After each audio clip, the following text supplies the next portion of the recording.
ये पता ही नहीं चलता कि मन कब नियंत्रण अपने हाथ में ले लेता है। इसलिए प्रतिदिन कुछ क्षण रुकना जरूरी है।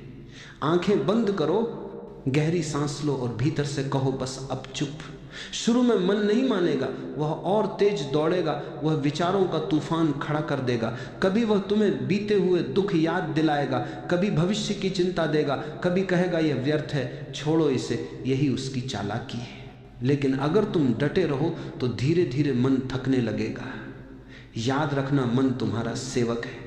सेवक कितना भी शोर करे, अंत में मालिक की आज्ञा माननी ही पड़ती है। तुम्हें केवल इतना करना है कि बार बार साक्षी बनकर देखो। विचार आ रहे हैं, उन्हें मत कर देखो, पकड़ो। उन्हें का अभ्यास ही ध्यान है। जितना अधिक तुम साक्षी बनोगे उतना मन शांत होगा। पहले 5 मिनट, फिर 10 मिनट, फिर आधा घंटा। धीरे धीरे यह तुम्हारी जीवन शैली बन जाएगी।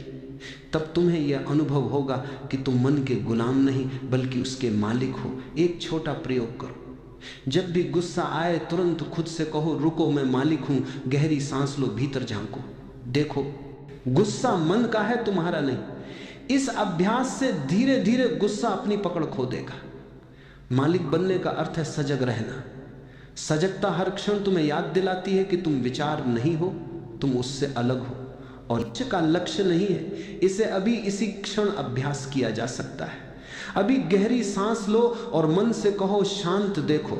एक क्षण के लिए ही सही भीतर कैसी गहरी शांति उतर आती है। जब तुम सच में अपने मन के मालिक बन जाते हो तो तुम्हारे जीवन का एक नया द्वार खुलता है। एक ऐसा द्वार जिसके पार अब तक तुमने कभी कदम नहीं रखा। अब तुम केवल एक सोचने वाली मशीन नहीं रहते।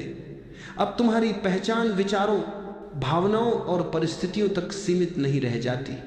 तुम अपने भीतर चेतना को अनुभव करने लगते हो।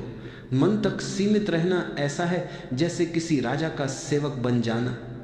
राजा होते हुए भी सेवक की तरह जीना।